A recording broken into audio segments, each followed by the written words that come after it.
Hello, everyone. CJ Fiorelli here from Beverly Hills Legal Services. Today, I'm going to talk a little bit about asset protection. Now, what is asset protection? Of course, it's a way to protect your personal assets. And who is a likely candidate for a solid asset protection plan? Doctors, lawyers, people who own their own businesses. I had one client who owned 30 taxi cabs, and he was a sitting target for lawsuits. So he decided to embark upon an asset protection plan. How do you achieve this? There's several ways. One, of course, is through insurance, but the more practical ways may be through forming an entity like an LLC, a C Corp, and an S Corp, or a family limited partnership, or in a revocable trust. Now, a revocable trust, which is a trust that can be changed, is not for asset protection because any creditor can reach into that trust and grab that asset.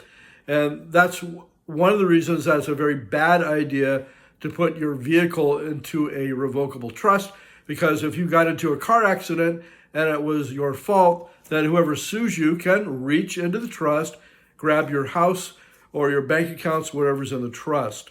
So let's talk a little bit about LLCs and corporations and family limited partnerships. An LLC is a limited liability company, very easy to set up. To maintain it, you have to pay at least $800 a year. So make sure you have some income, otherwise it's going to be a negative event for you. And if you don't have any assets, of course, why do an asset protection plan? If you don't own a house or stocks and bonds or jewelry, then why even do the asset protection plan? But again, the LLC, the limited liability company, is there to protect your personal assets. Very easy to set up. You go down to the county recorder's office, pay like $70, and you have your LLC. You also have to get an EIN through the IRS, which is free to set up. That's an employer identification number. So in order to open up your checking account at the bank under your LLC, you're going to need proof that you registered the LLC with the Secretary of State, and you have to have that EIN number to open up that account. So what's the difference between an LLC and a C Corp, S Corp? A C Corp is a closely held corporation, usually used for family-run businesses. They can't issue shares of stock. The S Corp is a much more formal operation. You have to have corporate meetings, corporate minutes. You can sell shares of stock on the open market, but it is also what we call a pass-through organization. So with the S Corp, from a tax perspective, you do not subject yourself to double taxation on your personal income and your business income. Something to think about. The LLC is treated like an individual, so there is no pass-through. Now, any of these entities, even a sole proprietorship, will afford you the ability to take advantage of the QBI, which is what Trump enacted into law. And luckily, he's going to be president again, so it will still be here. That gives you that 20% deduction off your entity income right off the top. So if you made $100,000 in your LLC, now you start at $80,000, and then you can whittle away with that with your standard deductions or your itemized deductions. So that's great. The QBI is still in effect. If you're interested in learning more about that, I have a little animation on the QBI and how it works, but you can also call us to find out.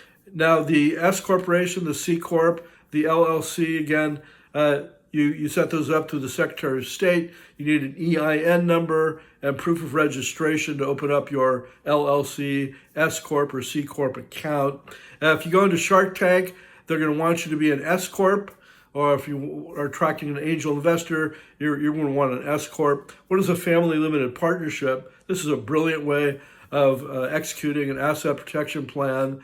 What it does is it creates a contract between mom and dad and the children, which says you are not allowed to give away assets that are owned by the FLP if somebody sues us. You cannot give assets away. And there's something called a charging order, which is absolutely brilliant. Let's say somebody sues you. You got the FLP. They can't get your assets, but they will receive a letter from the IRS indicating to them that now they owe taxes on this asset that they could not seize. It's called a charging order. What better way is there to protect you than to threaten people who want to take your property with the idea that the IRS is going to hold you reliable and liable for that asset even though you don't have it. I love the family limited partnership. If you have questions about these various entities, how to protect yourself with an asset protection plan, and remember, the revocable trust is not an asset protection plan. The irrevocable trust is, however, you're giving away your property during your lifetime.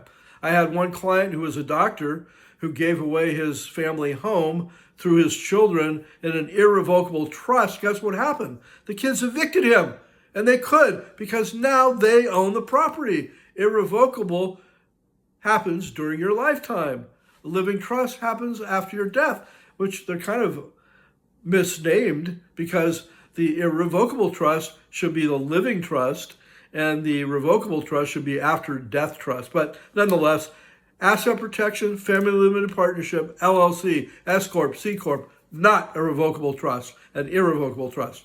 Okay, if you have more questions about asset protections, call us at Beverly Hills Legal Services, 424-249-0059, right here in Encino, California.